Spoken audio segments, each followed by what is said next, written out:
Marisa. I'm Scott. And welcome to another episode of Fork You Live. Today we are at Foster's Homewares, where we always are for Fork You Live. That's right. Here at 399 Market Street in Old City, Philadelphia, one of our favorite places.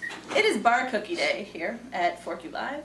So we've been making brownies, blondies, and Rice Krispie treats, although we're making the Rice Krispie treats first. So Rice Krispie treats, brownies, and blondies. But it doesn't roll off the tongue as well as brownies, blondies, and Rice Krispie treats. I think we should all chant that together. Oh my. You ready? Audience participation. It just occurred to me. I don't know, he seems very into that. We'll pass on the chant. We'll do the tomahawk chop.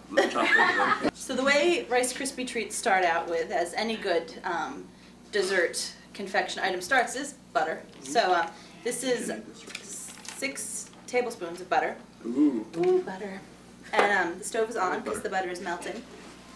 You like butter? I do. Really? And yes, you turn on your stove first. Remember that. And then 2 packages of marshmallows. Ooh. Mini marshmallows today. I lost one. So, questions? Anything? But any questions from the audience? Anything that we've done so far. No. How do you turn on that oven, Marisa? Questions about Fork You or Foster's Or our personal lives. Very open. I like adding peanut butter or Nutella. Ooh. Oh, that's not really a question, more of a statement. We like it. Go with it. So do you need a whole box of Rice Krispie treats? Well, we're making a double batch today. Ah, see? So a normal batch would be 6 cups of Rice Krispie treats, 1 bag of mini marshmallows, and 3 tablespoons of butter.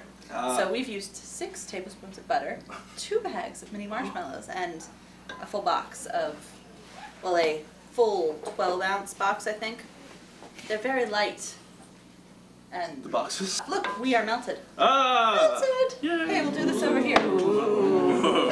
Just, That's take the a reaction spoonful of I that. like. Alright, so we're going to start with this, and then... That's a alarming sound. So a couple weeks ago I told a friend that we were doing this, and she said, I happen to be an expert. Sure, I'm an expert Rice Krispie treat maker, and I asked her what her advice was, and she said... But this does not seem like a really good area of expertise. They're like 2 steps. Can you keep pouring? Well, but I'm very good at breathing. Well, what were her tips Her to tips this were- laborious process? her tips were to add your Not- Rice Krispie treats slowly, Oh. and, You could have told me that before I just dumped them all in. and to err on the side of more marshmallow, less crisp. What I have is just a sheet pan with a piece of parchment paper in the bottom, so it's easy to lift them out once they cool down. And Oh. Oh boy. so here we have it. What we're going to do is pop this in the fridge to let it set up and move on to some brownies. My Aunt Doris was famous for her brownies. So this is her recipe today with a few tweaks that I have stolen from Barefoot Contessa's outrageous brownie recipe. Yes. So I'm mixing it up, but Quadruple the amount of butter needed. we have a double boiler operation here. So this is a pot of water with about 2 inches of water in the bottom. So the thing with a double boiler is you never want to have the water touching the bottom of the pot, because what you want to do is have the steam be the thing that's helping the butter and the chocolate melt together. So stick a butter in there, and then we're going to use 2 squares of unsweetened baking chocolate, Ah. 2 ounces. Do you have to put it in a tiny little cup before you... No, but it's more fun that way. I don't know. And then we're also going to pour in Also on sale at Foster's. a cup of semi-sweet chips. Ah. So this is just going to melt together. How long does that take? A few minutes.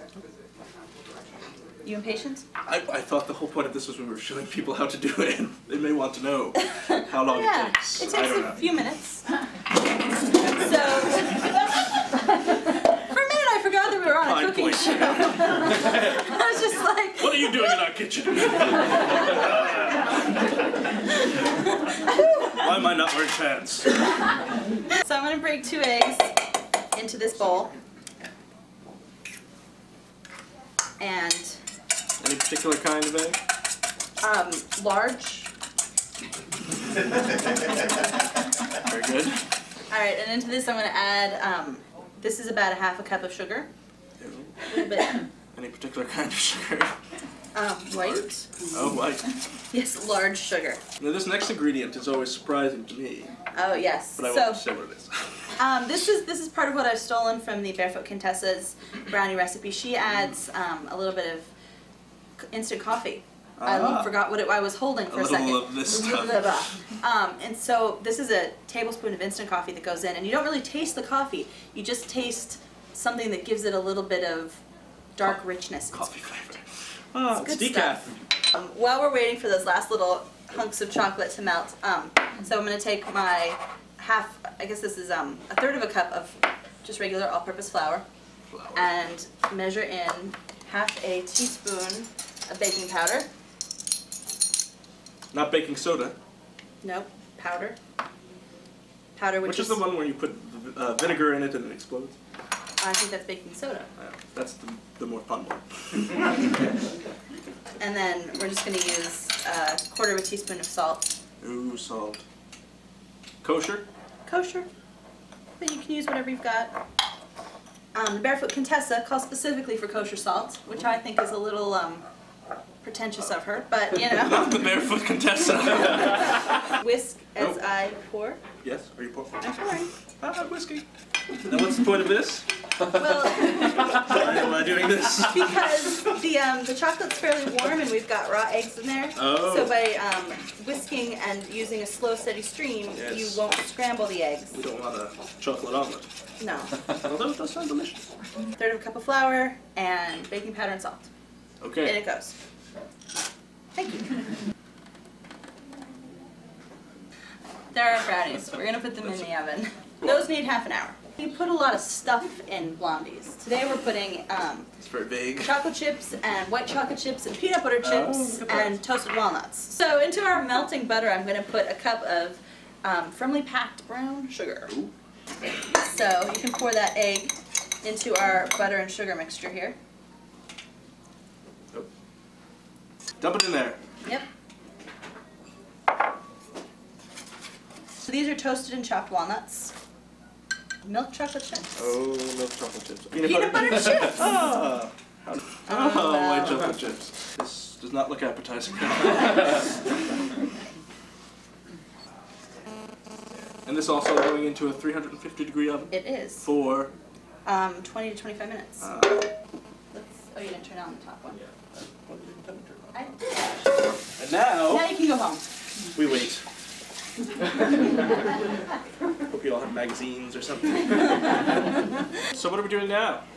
We're going to go check on our Rice Krispie treats. Hey, look at that. So, No applause for the Rice Krispie treats. that's better. Oh, So if you so didn't, it's just one for Marisa. that's the beauty of either using parchment paper or wax paper under these, is that you can just lift them out of the pan. And if you would actually kept them on top of the parchment paper, which we did not, you wouldn't really have any cleanup. See, we have some already made. What's the optimal way to store these? Oh, that's a good question. In a cool, dry, airtight place. So, A submarine. I was thinking more like a plastic food storage container, but a submarine those. would work as well. Depending on what you have in your closet. All right, well, this has been another episode of Forky Live, a slightly slower one than normal, but we hope you've enjoyed it nonetheless. And I'm Marisa. I'm Scott. And always remember, invert your brownies and give them a good pat. We'll see you again next time. Thank you for coming.